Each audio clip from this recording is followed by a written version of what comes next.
Jordan Love, Packers QB, could become the highest paid quarterback in NFL history by the end of the week. JB, you are the QB expert on this show. So I'm going to start off with you. Does Jordan Love deserve, keyword, deserve to be the highest paid QB in NFL history? Are you fucking serious? That's a serious question. Come on, man. God, we are so fucking lost. So after 1 year, we're giving guys the highest paid salary ever? I don't even know why this should even be an argument or a debate, or I don't really know why. I mean, being honest, the guy had one decent year. He won a playoff game. And we're now putting him in the highest paid fucking guy ever category? I'm just trying to figure out. Listen, I like Jordan Love. I love his story. Utah State, played with my kid from Indy. Great job so far. He took his – I've praised him for taking his lumps, not demanding a trade, not wanting to play right now. I want to learn from Aaron Rodgers. He did that shit. It paid off, Smitty, like I said it would. I am the one that said, through osmosis, these guys will get better by watching some other guys play. Mahomes did it for a year with Alex Smith. Brady did it with Drew Bledsoe. We've seen it over and over. The guys that have success actually pay their dues and actually see the game played at this level instead of being thrown right into a bad organization from college and thinking just because they won the Heisman, they can be the MVP in the man's league. Doesn't work that way. They've struggled mildly, to say the least, over and over and over. Yet you compare these guys that have sat behind some folks, paid their dues and homage, and learned the game the right way, seeing a guy, a master manipulator with his eyes, moving coverage, moving safeties, doing certain things, knowing who's hot, knowing who's adjusted the offensive line, knowing who the point man is in the run game. I'm going to count the box. There's guys over here, we're going to go this way. If there's guys over here, we're going to go this way. All that shit is through osmosis. You learn that through watching and learning and being around the guy, picking up on all his little nuances in the man's league. Being thrown out there, like Caleb Williams is about to get done to him, like Bryce Young got done to him. There's very far and few between guys like C.J. Stroud that come to a bad organization and turns it around like this. It was a great, perfect alignment of puzzle pieces. We had a great roster fix. Lovie Smith actually did a hell of a job before that roster was turned over. People don't give him enough credit.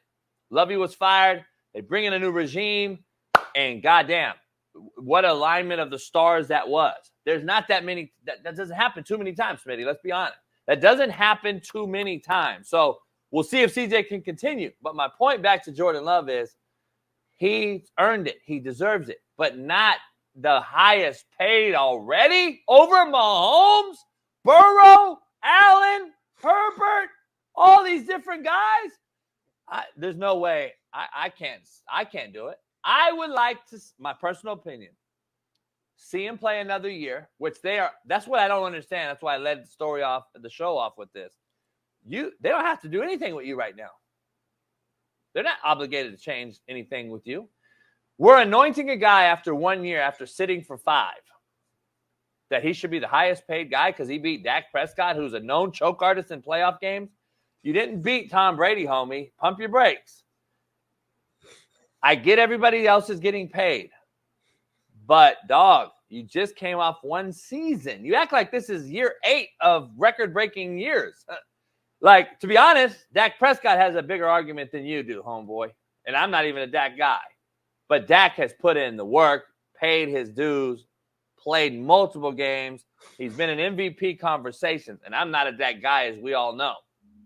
But let's keep it real. This is a real show. Dak deserves and has a bigger gripe than you.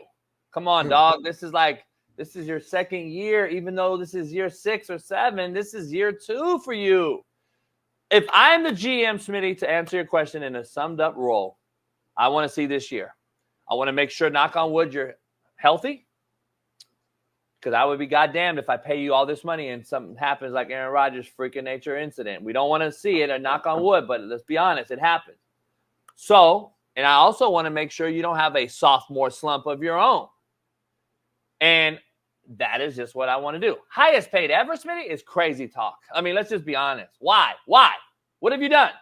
I mean, be honest. You beat Dak Prescott in a playoff game. Again, what have you done for me lately is what we live on. Social media, anointing. We anoint these guys and put them on a pedestal so quickly. And what happens is it is unfair to the player himself. I believe it's doing him a disservice. And it's unjust to put this guy on this pedestal so fast. Let's get him through this year. Let him say, oh, man, he's in the MVP conversation. He's got great young wide receivers. He's got Josh Jacobs now. He's got a great defense. Let's see Jordan Love do what he did last year ×2. Now we're in the discussion. Still not the highest paid, though. But now we're in the discussion. Are you going to pay him over a guy like Jared Goff, who's been to a Super Bowl, who almost went to another one, who clearly has done it for longer, more consistent? Are you going to put him over a guy like Josh Allen, who's every year seemingly the favorite odds on to win the MVP? Are you going to put it over a guy like Mahomes, who they backloaded his salary to keep the roster legit, to continue to win Super Bowls? And this guy has 3 already? You're going to put him over him? You're going to put him over a guy like Burrow, who goes to a Super Bowl right out the gate with no offensive line? I don't know, Smitty. I just can't do it. I can't. But go ahead. What do you say? Whoo! That was a hell of a take, JB, man. Strong take. My initial reaction to this question, my first thoughts to this question is, no, Jordan Love does not deserve to become the highest paid quarterback in the league or highest paid quarterback of all time. But I had to do some research. I had to check out the list of the current top 10 or so quarterbacks who are being paid right now. And when I look at this list, I look at some of the names on this list and see the numbers that they're getting paid, then I got to take a step back and say, well, I may not think he deserves it based upon production, but based upon the names on this list, then hell yeah, Jordan Love deserves it. Because there's guys on this list right now. I mean, you look at the top guys. They're tied right now at the top. You got Joe Burrow, $55 million. Joe Burrow, listen, took a Bengals to the Super Bowl in his second year. When he's healthy, he looks amazing. But you see the key word I threw out there, the key phrase, when he's healthy. He hasn't been healthy. So there's an argument. There's an argument that based upon health alone, that Joe Burrow shouldn't get paid that number. Now, I'm not one to make the argument, but if someone was to come to me and say that, I would listen to it. But the next guy on the list who's tied with him at that $55 million a year mark is Trevor Lawrence. Trevor Lawrence, a guy on here who I believe JB came on the show and showed a stat where it had Trevor Lawrence and I want to say Gardner Minshew, I think side by side, and had damn near identical stat line for the Jacksonville Jaguars. And you got Gardner Minshew, who's a guy who's been traded away and moved from team to team to team and has been a backup majority of his career. And he has the same identical stat line damn near while at Jacksonville as a guy in Trevor Lawrence, who is the highest paid quarterback in the NFL right now, who is also the highest paid quarterback of all time, because that's the era we in right now. If you become the highest paid quarterback in the league, you take over the new record as the highest paid player and quarterback of all time. So when I see a name like Trevor Lawrence on there, specifically him, and I look at Jordan Love and look at what he did last year, I think he had 32 touchdowns to I think only like 11 picks, threw for over 4,200 yards, won a playoff game. I got to change my answer a little bit, and I got to rewind. I got to remove my emotions, and I got to say, well, based upon the market, based upon who's being paid right now and who's getting paid right now, I got to say that Jordan Love does deserve it based upon that. Now, I'm with JB. We're talking about what has he done production-wise. We've only seen 1 year. Is he going to have a sophomore slump in terms of sophomore year of actually playing? Like, there's a lot of questions we have about Jordan Love that I will want answered. But that's not what they're doing right now, JB. They're paying guys off 1 good year. They're paying guys off potential. They're paying guys like, as much as I love Justin Herbert, what has he actually done? He hasn't even won a playoff game yet. The one that he should have won, he was up by 3 touchdowns. He let Jacksonville and them come back and win the game. So there's a lot of guys. Kyler Murray, a guy who you don't love. You know what I'm saying? So it's guys on this list that have question marks who have, entered into the top 10 conversation in terms of pay. So when I look at that list, I can't look at Jordan Love and look at him differently or give him a different set of rules because we're not saying those same things about this other list. What was Jordan Love's draft stock? Where did he Draft get drafted? stock? Where did he get drafted at? It was first round, right? What number was he? I can't remember. He was number 1. So let's stop. Let's be honest. We all know, first of all, number 1 picks. Y'all will defend the number 1 pick, Caleb Williams, but not Trevor Lawrence. Make it fucking make sense. Trevor Lawrence was the highest recruited kid and drafted kid in the last fucking 30 years. Yeah. But y'all will talk about Jordan Love being put on the same fucking spot. He went to Utah State, homie. Let's keep it real. This guy, Trevor Lawrence, won 2 natties at a fucking Power 5 powerhouse. Beat Alabama twice. Stop. That's college, though, JB. I don't care. He was the number 1 overall pick, Smitty. Listen to what I'm telling you. They get different money. Hold on. Hey, you acting like this ain't the Sam Bradford years. You acting like he got $80 million during the draft. Yeah. Now, first pick, you get more. Don't get me wrong. You're still slotted ahead of other rounded guys, but that ain't your rookie deal. Ain't got nothing to do with you becoming the highest paid quarterback in the NFL. They ain't got nothing to do with that. Like, I'm not saying that. What I'm saying is he was the number 1 overall pick. His money's going to be more, period. Like, I don't care what you say. He was the number 1 pick. Do you understand what I'm telling you? It makes the organization, Smitty, look real shitty if you don't pay that dude. They didn't pay Baker?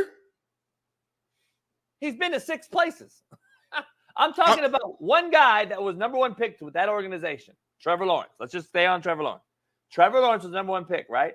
Yes. If you boot him right now, get rid of him. Let's just be honest. Get rid of him. You look as a dysfunctional, incompetent organization. Mm-hmm. Okay.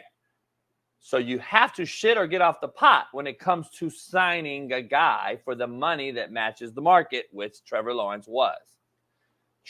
Jordan Love was a guy who wasn't drafted number 1, who sat behind the guy for 5 years. Okay. And now has 1 year under his belt. Amazing year. Okay, 1 year. And now we're already talking about highest paid ever? Well, he has, to your same point about By Trevor the way, Lawrence. They both have 1 playoff win, right? Both of these guys. Yes, both got 1 playoff win. We're not comparing these guys, but just understand, they both have 1 playoff win. The difference is one guy was number 1 overall. One guy was considered the franchise guy. Jordan Love was considered a backup to a legendary guy who was not picked very high. I mean, not number 1. And he was a Utah State guy versus a Clemson guy. We all know from college it was a different ballgame. Now, yes. Can he become Josh Allen from Wyoming? Yeah, sure. Yeah. But what I'm saying is, let's see it then. We're already going to pay him? Like, that's my point. You can't.